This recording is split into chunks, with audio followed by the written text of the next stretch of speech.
Today we're going to do a little preventative maintenance on the Gladiator. I've got just over 6,000 miles on it now, and I want to change the rear axle and front axle differential fluids. This is way before what's recommended from the OEM, which is like 60 to 100,000 miles. I'm doing it to try to remove contamination that may have gotten in there during build or break-in as those gears mesh and the bearings wear in. If it produced any contamination in there, I'm going to get it out. And it also gives me an opportunity to put in some high-quality fluid in the front and rear axle.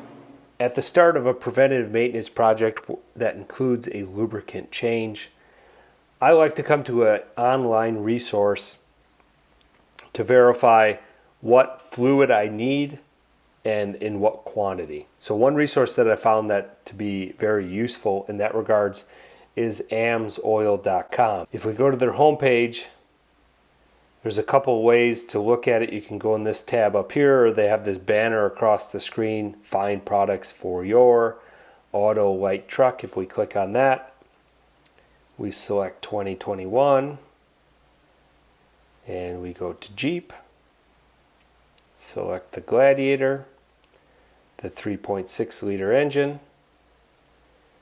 It will give us the fluids required for engine, transmission, differential, transfer cases, and other fluids. We're doing the differentials, the front and rear axles, so we'll select differential. And we can see the first one that's listed here is the front differential, and it tells us their Severe Gear 75W-90 lubricant. It also tells us the front takes 2.1 pints. So we know the type and the quantity that were required. And if we come down to rear, it gives us a couple options: electronic locker or limited slip. I know my Willys edition has the limited slip, so we need 75/90 in the Severe Gear product, the same as the front.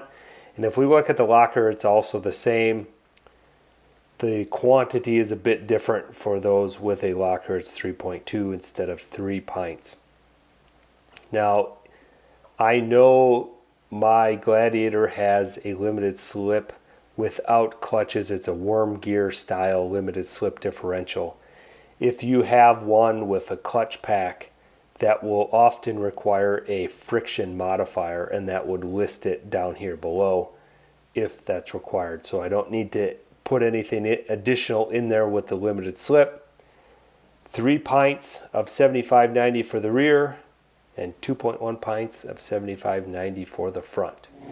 To get started, all you need is your drain pan, a 3/8 ratchet with an extension on it, some gloves if you want them, rag. Let's get this sucker drained.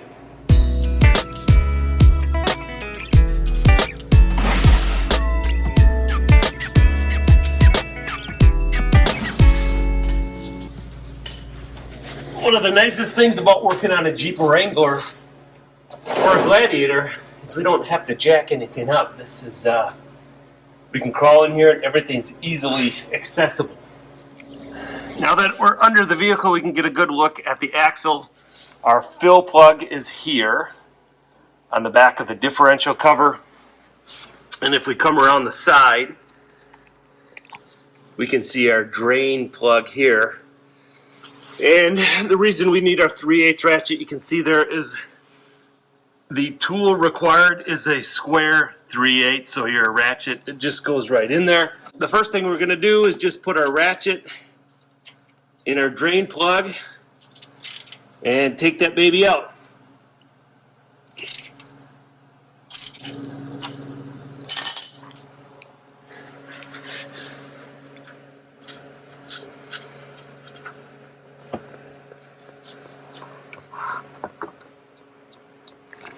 And I'm actually very glad I'm doing this. If we look at this, this fluid is a lot dirtier than I thought it'd be.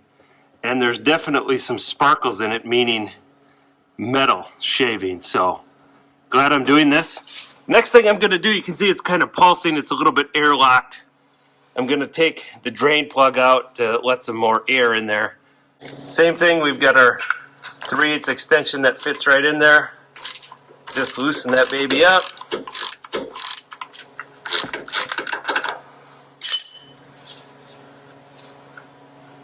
take it out, and we'll let that drain. I brought the plugs out here on the workbench. We need to do a couple things. One, clean them, and then we can see the seal on here is some Teflon tape or some putty. I'm going to use Teflon tape, but so I got to put that back on there. But the first thing I want to look at here, this is also a magnet to help trap metal shavings against there, and you can see there's quite a few. So again, I saw it in the drain oil coming out, or in the drain lube coming out, but it's also evidence here. So I'm very glad I'm doing this. I thought 6,000 miles was pretty early, but I'm actually wishing I might have done this a little bit sooner.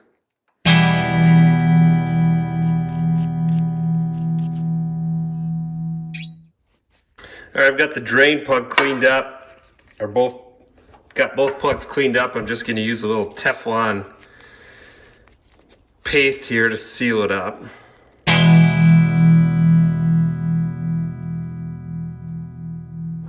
I am going to go with the AMSoil 7590 Severe Gear lube. So this stuff isn't cheap, but this is something I don't plan on doing again for quite a while, so I thought spend a few extra bucks and get the good stuff, and also reward them for having such a helpful website. It's also a company that's in my local area, so that's pretty cool. Support a local business.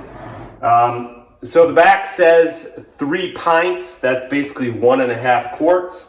And then the front axle takes a little over 2 pints.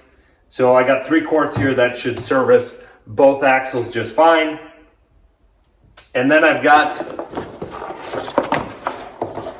this pump here that attaches to this bottle so that we can get it in that fill tube. These are pretty hard to work with. You see some bags or taller ones with the spout on top, you can squeeze those in, but with this bottle you kind of need this pump to get it in there. So this is an AMSoil pump, also auto marine gear loop pump. Comes with these different straw sizes for the bottom of the pump here. We're going to use the shortest one for the quart bottle, so you can see that goes down to the bottom to make sure we can pump all of it out. Just a matter of sliding that baby in, screwing it on. I've used this thing for all sorts of crazy things over the years. So I'm going to clean up this tube and hose. I could see some dirt in there. Let's get the drain plug back in the axle, pull our pan out, and then we'll start filling it up. Our axle is done draining.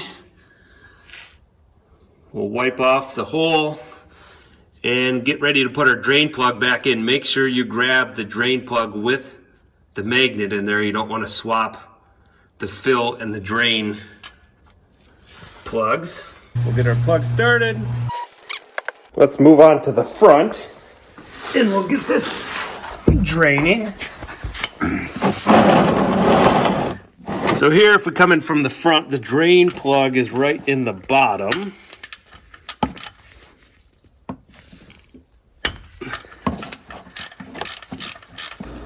I'm interested to see if this one's quite a bit, very much cleaner. We can see just the color coming out of there, and there's hardly any metal shavings.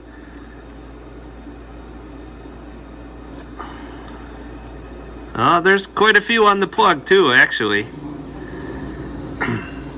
Probably wasn't as stirred up. Most of the heavies were down on the bottom because I wasn't driving around in four-wheel drive before I drained it.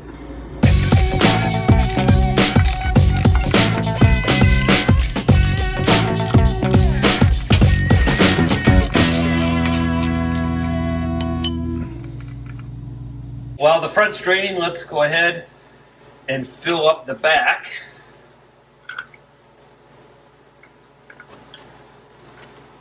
All we have to do is put our hose in there and pump our fluid in.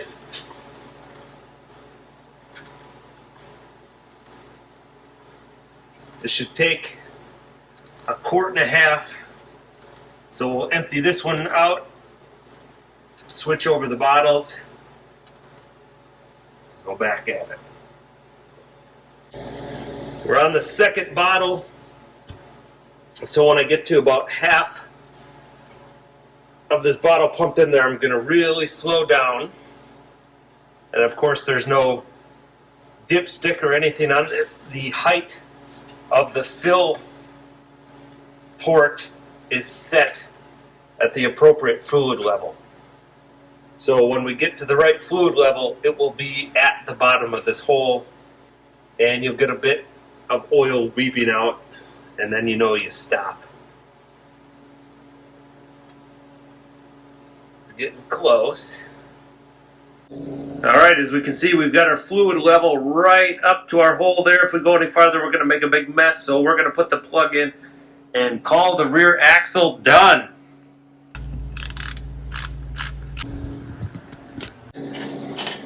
The front is done draining now, so we'll wipe things down. The drain plug actually has an O-ring in the bottom of it, so we don't need to use any of the Teflon paste in it. That's kind of handy.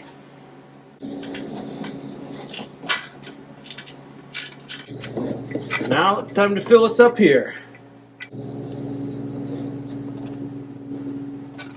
It's kind of nice when we're doing this pump here, I can watch how much from the bottle that's going in. Very handy, so we don't make a big mess. We're almost there. Alright, we're at the level. I'm gonna let this drip out of there a little bit, so that when I put in the level plug there, or the fill plug, it's not as messy. We'll let that drip for a while and then come back and clean up.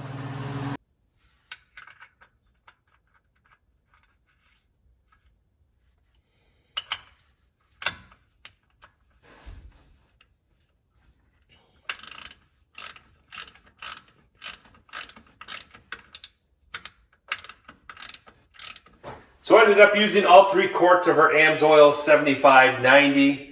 There's a little bit left in each, just the way that pump sucks out of the bottom. It doesn't get absolutely everything, but it gets most of it. Not enough to save. So you use 3 quarts of that. I'm glad I did it. I only have 6,000 miles on, and I was actually pretty shocked at the condition of the lube in the rear axle. It was pretty dirty.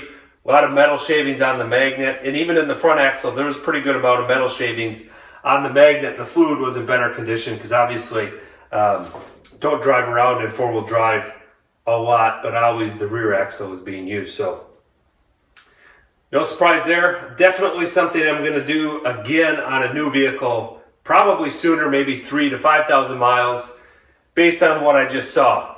So use that to do with what you will. Thanks for watching. Adios.